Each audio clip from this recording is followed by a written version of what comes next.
बुद्ध कहते हैं, जैसा हम सोचते हैं हमारा जीवन बिल्कुल वैसा ही बनता है। एक छोटी सी कहानी है बुद्ध के इस कथन को समझाने के लिए। एक बार बुद्ध और उसके कुछ भिक्षु वन से गुजर रहे थे। बहुत दूर चलने के बाद बुद्ध के भिक्षु बुद्ध से कहते हैं, बुद्ध, क्या हम कुछ देर के लिए विश्राम कर सकते हैं? बुद्ध कहते हैं, अवश्य। वो देखो, एक बड़ा सा वृक्ष, उस वृक्ष के नीचे हम विश्राम कर सकते हैं। बुद्ध और सभी भिक्षु उस वृक्ष के नीचे जाते हैं और बैठ जाते हैं। बुद्ध के भिक्षु बुद्ध से कहते हैं, बुद्ध, आपने हमसे एक बार एक बात कही थी कि जैसा हम सोचते हैं हम बिल्कुल वैसा ही बनते हैं। कृपया इसे विस्तार से समझाइए। बुद्ध कहते हैं, अवश्य, मैं तुम्हें एक छोटी सी कहानी सुनाता हूँ। एक नगर में एक बहुत धनी सेठ रहता था। उसके पास धन की कोई कमी नहीं थी, परंतु वह फिर भी हर क्षण धन इकट्ठा करने के बारे में ही सोचता रहता था। एक बार सेठ के घर उसका एक रिश्तेदार आता है। सेठ उसकी बहुत खातिरदारी करता है। बातों बातों में ही सेठ का रिश्तेदार सेठ से कहता है, अरे भाई, क्या आपको पता है हमारे नगर में भी एक बहुत ही नामी सेठ था। धन के मामले में वह आपसे भी ज्यादा धनवान था। वह सेठ पूछता है कि एक बात बताओ, तुम उसे धनवान था ऐसा क्यों कह रहे हो? सेठ का रिश्तेदार कहता है, था मैं इसलिए कह रहा हूँ क्योंकि अब वह जीवित नहीं है। सेठ बेचारा धन को इकट्ठा करते करते यह भूल ही गया था कि मृत्यु नाम की भी कोई चीज होती है। सेठ उस व्यक्ति से पूछता है, क्यों, क्या कारण हो गई जो उसकी मृत्यु हो गई?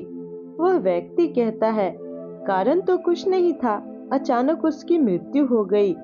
सेठ उस व्यक्ति की बात सुनकर हैरान रह जाता है, क्योंकि अब तक वह सोचता था कि मृत्यु बुढ़ापे में आती है या किसी बीमारी के कारण आती है। क्योंकि सेठ अभी जवान है और अभी मरना भी नहीं चाहता। अगले दिन वह रिश्तेदार अपने घर चला जाता है, परंतु सेठ को एक बहुत बड़ी समस्या दे जाता है। सेठ जैसे पहले दिन रात धन के बारे में सोचता था, अब केवल मृत्यु के बारे में सोचने लगता है। दिन रात उसे एक ही डर सताने लगता है, कहीं मुझे अभी मृत्यु ना आ जाए। समय बीतता गया और सेठ बहुत कमजोर होने लगता है, क्योंकि अब वह ठीक से न खाता न पीता था, केवल मृत्यु के बारे में सोचता रहता। और अब वह बीमार होता जा रहा था। उसकी ऐसी स्थिति हो जाती है मानो कभी भी प्राण निकल जाए। सभी लोग उस सेठ की ऐसी हालत देखकर बड़े आश्चर्यचकित होते हैं, क्योंकि उन्होंने देखा था कि यह सेठ तो हमेशा खुश रहता था। इसके पास तो धन की कोई कमी नहीं थी, पर अब इसे क्या हुआ? अब सेठ कहीं आता जाता भी नहीं, केवल एक जगह ही लेटा रहता था।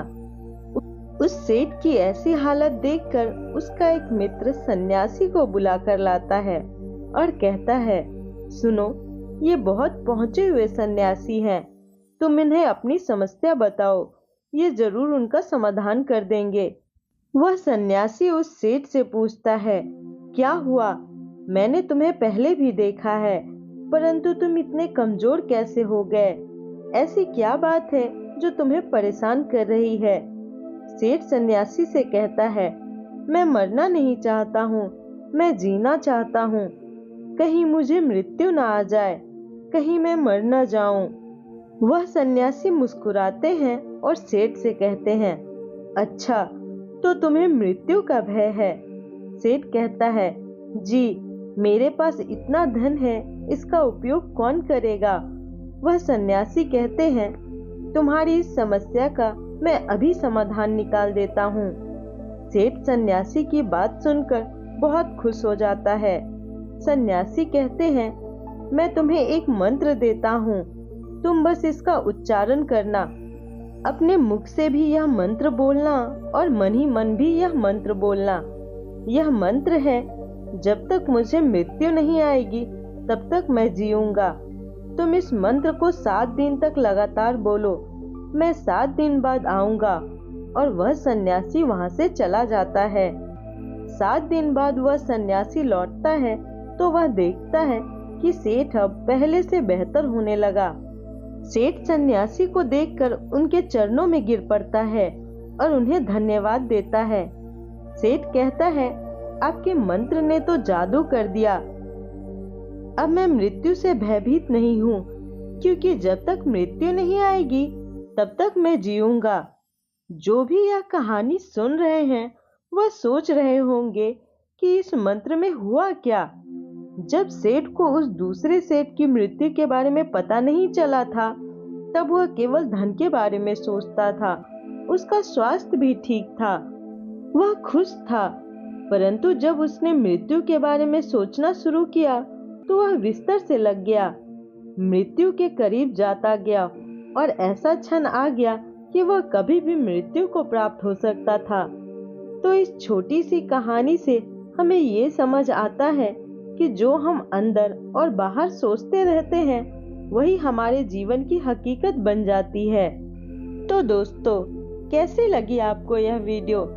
अगर आपको यह वीडियो पसंद आई है और इससे आपने कुछ भी सीखा है तो इस वीडियो को लाइक करें और हमसे जुड़ने के लिए हमारे चैनल को सब्सक्राइब करें। धन्यवाद।